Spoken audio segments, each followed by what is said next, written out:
Radhe Radhe everyone, welcome back to Simran's World and welcome to the Q&A video, and I hope you guys are doing great in your studies and in your life also. So people, today I'm very excited to give answers of all your queries because you people have asked a lot of questions. So without wasting any time, let's begin with the today's video.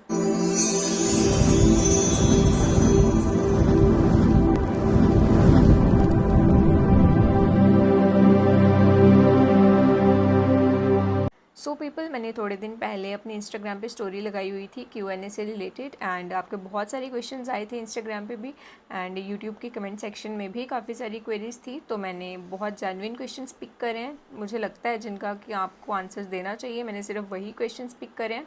तो चलिए हम आज के अपने Q&A session को start करते हैं। And हमारा फर्स्ट क्वेश्चन है, ये गर्ल ने क्वेश्चन पूछा है एंड इनका क्वेश्चन है कि हेलो मैम, प्लीज़ JKPSI की हाइट, लॉन्ग जंप और हाई जंप के बारे में बोलो प्लीज़। सो डियर, मैं आपको क्लियर कर दूं कि हाइट के बारे में मैंने पहले भी बहुत सारी वीडियोस में बताया है कि गर्ल्स के लिए हाइट, मिनिमम हाइट जो है वो 5 फीट 2 इंचज़ है एंड बॉयज़ के लिए 5 फीट 6 इंचज़। एंड रही बात long jump and high jump की, तो वो JKPSI के फ़िज़िकल में नहीं होता है।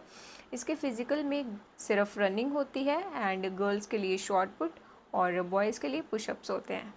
नेक्स्ट, ये एक ब्लेसिंग है, राधे राधे दी, may God bless all defence forces. Thank you so much Thakur Smriti ji ने ये ब्लेसिंग्स दी है डिफेंस फोर्सेस के लिए। So I am really thankful to you कि डिफेंस फोर्सेस को आपने ब्लेसिंग्स दी है। नेक्स्ट किसी ने बोला है कि प्रीवियस ईयर पेपर की प्रॉपर डिस्कशन करो। सो डियर, हाँ ये आपका एक अच्छा सजेशन है। तो जैसे ही हमारा एग्ज़ाम की कुछ ऑफिशियल नोटिफिकेशन आती है कि आपका एग्ज़ाम कब होगा, तो उस टाइम हम ज़रूर एज अ मॉक टेस्ट की तरह आपके जो प्रीवियस ईयर क्वेश्चंस हैं हम उनको डिस्कस कर लेंगे। ओके।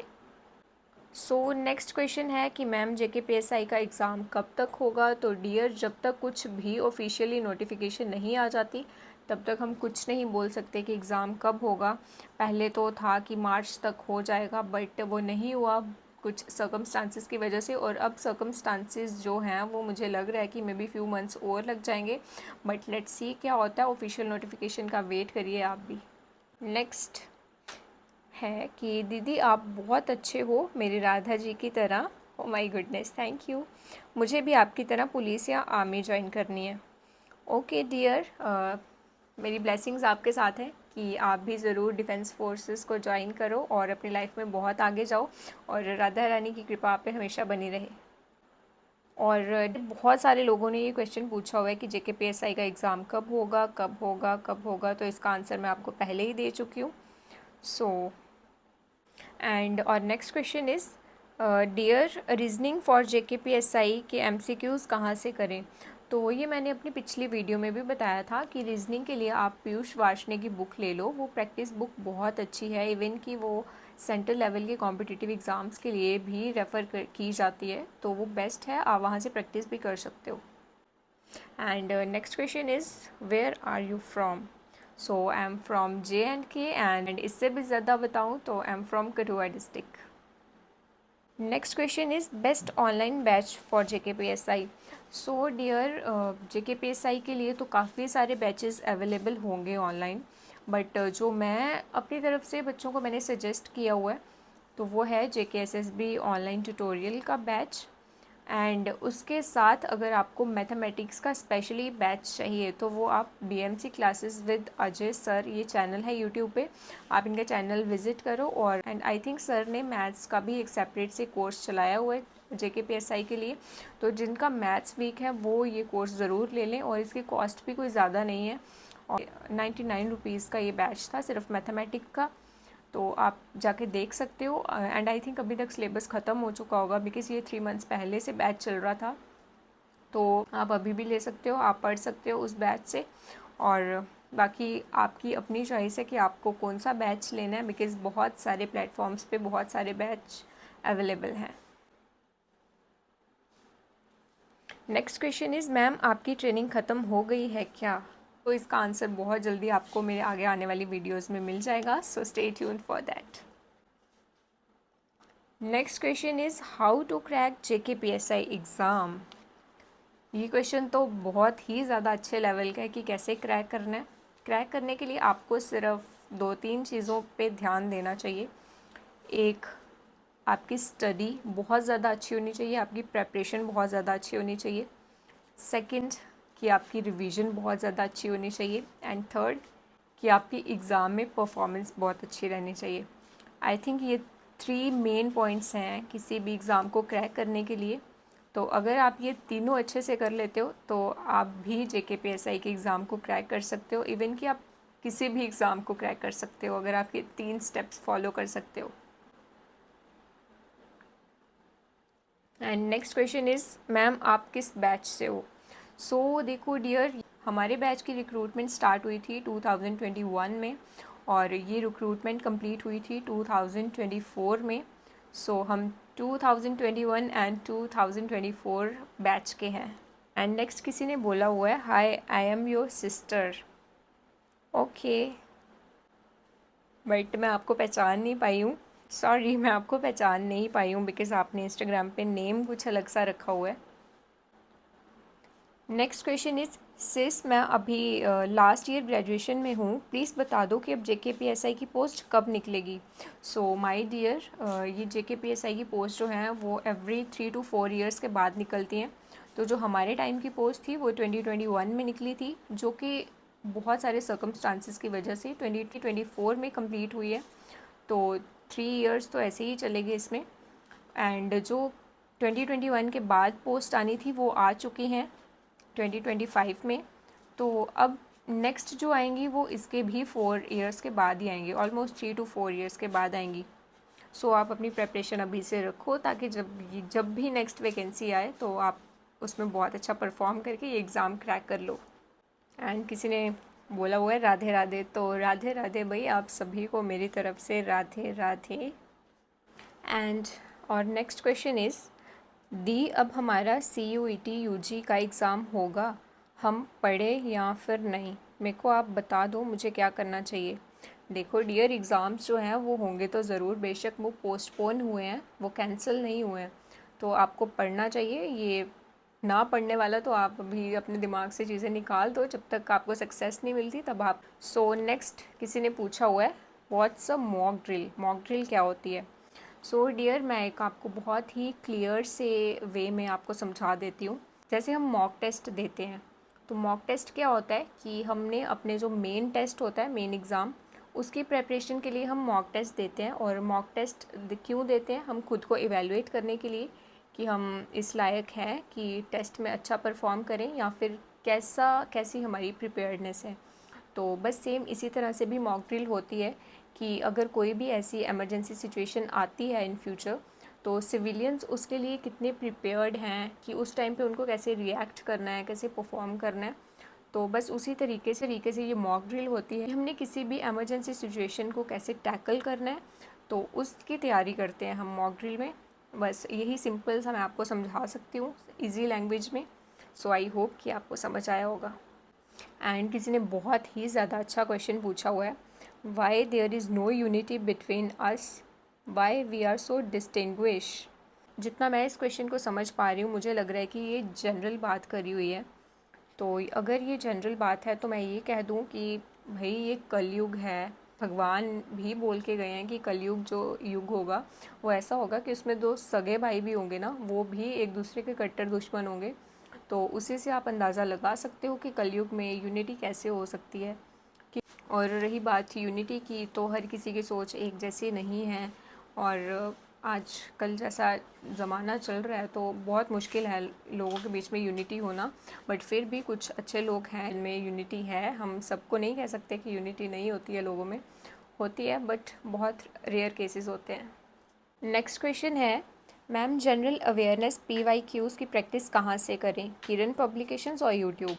सो डियर, आपको अगर प्रीवियस ईयर क्वेश्चंस करने हैं ना प्रैक्टिस, तो आप किसी भी सोर्स से कर सकते हो, किरण पब्लिकेशंस और यूट्यूब। देखो आपके लिए बेनिफिशियल है, जितने ज़्यादा आप PYQs को प्रैक्टिस करोगे तो आप उतना ज़्यादा अपने आप को इवेलुएट कर पाओगे, आपको पता चलेगा कि किस टाइप के क्वेश्चंस पूछे जाते हैं। तो आई थिंक आप कोई भी सोर्स रेफ़र कर सकते हो। सो अब एक बहुत ही ज़्यादा अच्छा क्वेश्चन आया है, are you ready for sacrificing your life ongoing situation give me reply ज़रूर। बिल्कुल आपको इसका रिप्लाई ज़रूर मिलेगा। देखो फर्स्ट ऑफ़ ऑल हम जो जॉब कर रहे हैं वो है डिफेंस जॉब, और जब हम ये सर्विस को ज्वाइन करते हैं ना, तो हम यही सोच के करते हैं कि अब हमें आगे चल के नेशन को सर्व करना है। तो हमारी ड्यूटी का मेन मोटिव ही यही है कि हमें नेशन को सर्व करना है, नेशन के लोगों को सर्व करना है अच्छे से। और अगर हमारी ड्यूटी के दौरान, अगर हमारी जॉब के दौरान कोई ऐसी इमरजेंसी सिचुएशन आती है जैसे कि अभी चल रही है वॉर की, बिल्कुल हम अपने नेशन के लिए लड़ेंगे जितना भी होगा। आपने जिस तरीके से पूछा है कि हम अपनी लाइफ सेक्रीफाइस करने के लिए रेडी हैं क्या, तो देखो ये लाइफ देना या फिर लाइफ लेना ये भगवान के हाथ में है। जब हमने जाना होता है दुनिया छोड़ के, तो वो अगर हम चाहे वॉर में हैं या फिर घर बैठे हैं तो वो तो हमने वहाँ से भी चले जाना है, बट अगर भगवान ने बचाना है तो वो हमें क्रिटिकल सिचुएशंस में भी हाथ रख के बचा लेंगे। तो ये हमारे हाथ में नहीं होता जीना मरना, ये तो भगवान के हाथ में है। बाकी रही बात नेशन को सर्व करने की, तो हमारा पहला काम ही यही है कि हम अपने नेशन को सर्व करें, उसके बाद सारे काम आते हैं। सो यस, हम अपनी ड्यूटी बहुत अच्छे से निभाएंगे जैसे निभा रहे हैं। सो आई थिंक आपको इसका आंसर बहुत अच्छे से मिल गया होगा। नेक्स्ट क्वेश्चन है, मैम आपकी ट्रेनिंग कब ख़त्म होगी मैम? तो बहुत जल्दी इसका आंसर आप सबको मिल जाएगा कि हमारी ट्रेनिंग कब ख़त्म होगी या ख़त्म हो चुकी है। तो ये आपको आगे आने वाली वीडियोस में पता चल जाएगा, तो थोड़ा सा वेट कर लो आप। नेक्स्ट क्वेश्चन है, मैम बॉयज़ एंड गर्ल्स को ट्रेनिंग में जो मैराथन रनिंग करनी होती है उसका मैक्सिमम डिस्टेंस क्या रहता है, 10 किलोमीटर और अबव? देखो जो मैक्सिमम रनिंग होती है ना वो 10 किलोमीटर ही रहती है, 10 किलोमीटर से ज़्यादा नहीं होती है। जो 10 किलोमीटर से ज़्यादा होता है वो हमारा वॉक होता है, मतलब रूट मार्च होता है, तो उसमें हमें वॉक करके जाना होता है। तो जो रनिंग रहती है वो 10 किलोमीटर तक ही रहती है दोनों गर्ल्स और बॉयज़ के लिए। Next question is, hello ma'am, I hope you are safe. Your videos really motivate me. I had just completed my 12th and I am applying for graduation. Can you suggest me which subjects should I take so that my preparation for SI will be easy? I am thinking कि अभी से I will start my preparation so that I can crack it in one attempt. So dear, आपने बहुत ज़्यादा अच्छी चीज़ पूछी है and I think you are going on a right track. तो मैं आपको बता दूं कि first of all I am safe and आप and thank you so much अगर आप मेरी वीडियोस से मोटिवेट होते हो, और कॉन्ग्रेचुलेशंस आपने 12th कंप्लीट कर लिया है एंड आप अभी ग्रेजुएशन के लिए अप्लाई कर रहे हो। तो आपने मेरे से सब्जेक्ट्स पूछे हुए हैं, तो मैं ये आपको बता दूं कि सब्जेक्ट्स कभी भी किसी से पूछ के नहीं लेने चाहिए, बिकॉज़ हमें वही स्टडीज़ कंटिन्यू रखनी चाहिए जिनमें हमारा इंटरेस्ट है, या फिर जो हम पढ़ रहे हैं 11th-12th में जो आपने ली होती है स्ट्रीम। तो वैसे तो बोला जाता है कि कॉम्पिटिटिव एग्ज़ाम्स के लिए आर्ट्स ले लो, एंड है ना, ऐसा बोला जाता है यूजुअली कि आर्ट्स के सब्जेक्ट्स जो रहते हैं हिस्ट्री, ज्योग्राफी एक्सेट्रा, तो वो सब हमें बहुत हेल्प करते हैं। But according to my personal experience, जैसे नॉन मेडिकल स्ट्रीम थी 11th-12th में भी एंड कॉलेज में भी, तो मुझे जैसा लगता है कि जो हम चीज़ें पढ़ के आते हैं जैसे मैथमेटिक्स, साइंस, फिज़िक्स, केमिस्ट्री, तो हमारा ब्रेन उस तरीके से डेवलप हुआ होता है कि हम चीज़ों को उस तरीके से समझते हैं। एंड मैथमेटिक्स जो है वो आज के टाइम में बहुत ज़्यादा इंपॉर्टेंट है। तो आई थिंक आप जो भी स्ट्रीम ले रहे हो आप उसी से कंटिन्यू करो। एंड जब किसी भी कॉम्पिटिटिव एग्ज़ाम की प्रेपरेशन करनी होती है तो हमें हर एक चीज़ का पता होना चाहिए, हमें हर एक चीज़ का मतलब नॉलेज होना चाहिए हर सब्जेक्ट का। तो आप स्ट्रीम जो मर्ज़ी रखो उससे ज़्यादा फ़र्क नहीं पड़ता है, बट हाँ कॉम्पिटिटिव एग्ज़ाम्स के लिए आपको सारे सब्जेक्ट्स का नॉलेज होना बहुत ज़्यादा ज़रूरी है। तो आप अपनी प्रेपरेशन अपनी ग्रेजुएशन के साथ साथ कर सकते हो। ग्रेजुएशन में 3 इयर्स लगते हैं, 3 to 4 इयर्स लगते हैं मैक्सिमम। तो आप साथ साथ में अपने डेली शेड्यूल में अपने 2 to 3 आवर्स दे लो अपनी कॉम्पिटिटिव एग्ज़ाम की प्रेपरेशन के लिए, ताकि आप 2-3 सालों में बहुत इजीली अपना सिलेबस कवर कर लोगे और बहुत ज़्यादा अच्छी अंडरस्टैंडिंग हो जाएगी। तो जैसे ही आपकी ग्रेजुएशन होएगी एंड देन उसके बाद आप कोई भी कॉम्पिटिटिव एग्ज़ाम दो, अगर आपकी प्रेपरेशन अच्छी है 2-3 सालों में, तो आप श्योरली ग्रेजुएशन के सडन बाद ही कोई ना कोई एग्ज़ाम ज़रूर क्रैक कर लोगे। एंड मेरी बेस्ट विशेज़ हैं आपके साथ कि अभी से आपने अपना अपना एक माइंडसेट बना लिया है कि हाँ आपको ग्रेजुएशन के साथ साथ ही आपको प्रेपरेशन करनी है, तो आप ज़रूर करो। एंड अगर कोई और भी एस्पिरेंट ऐसा वीडियो देख रहा है कि जिसकी जस्ट अभी ग्रेजुएशन शुरू हुई है या फिर जो कर रहा है ग्रेजुएशन, तो आप अपनी प्रेपरेशन साथ साथ में ही शुरू कर दो, यही आपके लिए बेनिफिशियल रहेगा। And next question is, ma'am, please tell me how to prepare for general studies for the JKPSI exam. So dear, general studies even कि हर एक सब्जेक्ट का आपको अलग अलग तरीके से प्रिपरेशन करनी पड़ेगी. आपको सिलेबस मेंशन्ड है JKSSB की तरफ से, तो आपको वो सिलेबस के अकॉर्डिंग देखना है. और मैंने बुक्स भी बताई हुई हैं प्रीवियस वीडियो में, एंड उससे पहले वाली वीडियोस में मैंने एक स्टडी प्लान भी बताया था, वो पहले 3 to 4 मंथ्स. तो आप अभी बुक्स भी रेफ़र कर सकते हो या फिर अपने अकॉर्डिंग एक स्टडी प्लान भी बना सकते हो कि आपको किस किस सब्जेक्ट को किस तरीके से पढ़ना है. और हाँ, आपको सारे सब्जेक्ट्स को पढ़ना चाहिए, और आई थिंक यूट्यूब की हेल्प लेनी चाहिए, बिकॉज़ यूट्यूब हमें बहुत हेल्पफुल रहता है हमारी प्रिपरेशन में. Next question is, how to improve marks in mock test, what should be the best strategy. तो देखो, मॉक टेस्ट जो होते हैं ना, वो बहुत ज़्यादा डिफ़िकल्ट बनाए जाते हैं. वो इसलिए डिफ़िकल्ट बनाए जाते हैं ताकि जो एस्पिरेंट्स हैं वो अपने अंदर और इम्प्रूवमेंट लाएँ और रिवीजन पे फोकस करें. बिल्कुल, अगर आपके मॉक टेस्ट में फुल मार्क्स आने लगे तो आप तो डीले पड़ जाओगे ना. आपको ओवर कॉन्फिडेंस होने लगेगा कि हाँ, हमारी प्रिपरेशन बहुत ज़्यादा अच्छी है, मुझे सब कुछ आता है. तो इसी चीज़ से बचाने के लिए मॉक टेस्ट को डिफ़िकल्ट बनाया जाता है, बहुत अच्छे लेवल का, ताकि आपको लगे कि हाँ, अभी हमें और प्रिपरेशन करनी है, हमें रिवीजन करनी है. सो मॉक टेस्ट के मार्क्स से अपने आप को कभी जज मत करो, और जितना हो सके अपनी रिवीजन पे फोकस करो. मॉक टेस्ट कम दो, ज़्यादा मत दो, मैं यही कहूँगी. बिकॉज़ मॉक टेस्ट से मैं भी बहुत डीमोटिवेट हुई थी जब मेरा प्रिपरेशन का फेज़ था. सो मैं बाकियों से भी यही कहूँगी कि मॉक टेस्ट जो होते हैं वो डीमोटिवेट बहुत करते हैं बंदे को. बंदे का मोटिवेशन लेवल बहुत ही ज़्यादा ज़ीरो लेवल पे आ जाता है. तो अपनी रिवीजन पे फोकस करो, जितना आपने पढ़ा है उसकी एक अच्छे से अंडरस्टैंडिंग बना लो, और उसी के बेसिस पे बार बार क्वेश्चंस सॉल्व करो, जिससे आपको बहुत इम्प्रूवमेंट दिखेगी खुद में. And the next question is, ma'am, somehow if there is any police verification, then what will happen? Then I will be cancelled, or will I keep waiting? And if there is any police FIR for me, please elaborate this. So dear, जब हमारी job का जो होता है ना last process, वो रहता है verification, DV documents verification, and और भी आपकी वेरिफिकेशंस होती हैं. तो जैसे आपने बोला कि अगर कोई FIR वगैरह हो या फिर कोई और पुलिस इंक्वायरी हो, तो ये थोड़ा सा डिफ़िकल्ट रहता है. एंड जब तक आपकी वेरिफिकेशन कंप्लीट नहीं होती, मतलब क्लियर नहीं आता है वेरिफिकेशंस में सब कुछ, तब तक आप ज्वाइन नहीं कर सकते. एंड समहाउ कैंसिल भी हो सकती है, एंड डिले भी हो सकता है. ये डिपेंड करता है कि किस तरीके की वेरिफिकेशन पेंडिंग है आपकी. Next question is, how to qualify running. Dear, running का एक ही तरीका है स्टडी की तरह. जैसे हम धीरे धीरे पढ़ाई स्टार्ट करते हैं, वैसे ही आप धीरे धीरे रनिंग स्टार्ट कर दो. और रनिंग के लिए आपको काफ़ी लंबी प्रैक्टिस चाहिए होती है, तो स्टेमिना बिल्ड होने में काफ़ी टाइम लगता है. जो तो फिज़िकली फ़िट हैं, जो ऑलरेडी करते हैं जिम वगैरह या फिर रनिंग वगैरह, तो उनके लिए तो बहुत ईजी रहता है. जो ऐसे हैं कि जिन्होंने कभी रनिंग नहीं करी, कभी अपनी फ़िज़िकल फ़िटनेस पे ध्यान नहीं दिया, उनके लिए थोड़ा सा डिफ़िकल्ट रह सकता है. मुश्किल नहीं है, थोड़ा सा डिफ़िकल्ट रह सकता है. वो भी अगर आप थोड़ा सा अपने आप को प्रिपेयर कर लो ना प्रैक्टिस करके, तो बहुत इजीली हो जाती है रनिंग. और आपने कभी नहीं की है और स्टार्ट करनी है, तो मैं कहूँगी कि आप आज से ही रनिंग शुरू कर दो. Next question is, ma'am please बताएं इस साल JKPSI का एग्ज़ाम कब तक होगा. एज़ यू नो कि हम कब से प्रिपरेशन कर रहे हैं और कुछ नोटिफिकेशन नहीं आ रहा है, और ना ही कांस्टेबल का रिज़ल्ट आ रहा है, इन्होंने स्टक करके रखा है. सो प्लीज़ बताएं एग्ज़ाम की पॉसिबिलिटीज़ कब तक हैं. देखो डियर, किसी भी रिक्रूटमेंट को कंप्लीट होने में काफ़ी ज़्यादा टाइम लग जाता है. जैसे कि हमारी रिक्रूटमेंट को ही 3 इयर्स लग गए थे. बहुत सारे ऐसे सर्कमस्टांसेस आ जाते हैं कि रिक्रूटमेंट का प्रोसेस जो है वो बहुत लंबा चला जाता है. सो जब तक कुछ भी ऑफिशियल नोटिफिकेशन नहीं आती, तो इसके बारे में कोई कुछ नहीं बता सकता कि कब रिज़ल्ट होगा, कब एग्ज़ाम होगा.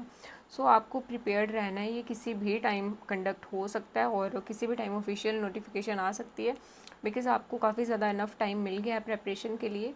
सो आपको ऐसे अपनी प्रिपरेशन रखनी है रेडी कि किसी भी टाइम एग्ज़ाम ले लो, हम देने को रेडी हैं. ओके, सो बाकी ऑफिशियल नोटिफिकेशन का वेट करो. नेक्स्ट क्वेश्चन इज़, मैम मुझे मैथ्स का फ़ोबिया है. मैथ्स में क्या क्या पढ़ना ज़रूरी है और कौन से चैप्टर्स पे फोकस करना चाहिए. सो डियर, मैथ्स का सिलेबस जो है वो बहुत अच्छे से आपके सिलेबस में डिस्क्राइब है, एक एक चैप्टर का नेम. सो वैसे ही चैप्टर वाइज आप चैप्टर वाइज नोट्स बनाओ यूट्यूब से या फिर जहाँ से भी आप पढ़ रहे हो, तो वहाँ से नोट्स बनाओ और नोट्स की भी आप प्रैक्टिस करो सेपरेट नोटबुक पे। और फिर देखो कि आपको कहाँ कहाँ मिस्टेक्स दिख रही हैं, आप क्या गलतियाँ कर रहे हो, क्या चीज़ आपको नहीं पता चल रही है। जितने भी डाउट्स आ रहे हैं अपने डाउट्स क्लियर करो और प्रैक्टिस ज़्यादा बार करो। अगर आपने एक क्वेश्चन को एक बार सॉल्व कर लिया है तो वो इनफ नहीं है। आप एक क्वेश्चन को जब तक 5 बार सॉल्व नहीं कर लोगे और जब तक आपको उसका जो क्रक्स है आप उसको नहीं पकड़ रहे हो, तब तक उसमें डिफ़िकल्टी आएगी। जैसे ही आपको उसका क्रक्स पता चल गया तो वैसे ही आपके सारे डाउट्स भी क्लियर होने लगेंगे और आप देखोगे कि हाँ, आप में बहुत सारी इम्प्रूवमेंट्स आई हैं।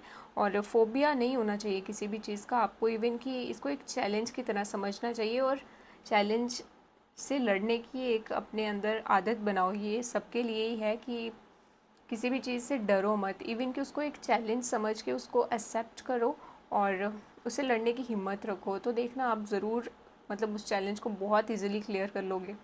हमारा लास्ट का एक बहुत ही किसी ने ऐसा क्वेश्चन पूछा है कि इसका आंसर देने के लिए मैं बहुत ज़्यादा एक्साइटेड थी, बिकॉज़ कुछ ऐसे एलिमेंट्स रहते हैं जिनके दिमाग में ना कुछ उल्टे सीधे क्वेश्चंस चलते रहते हैं।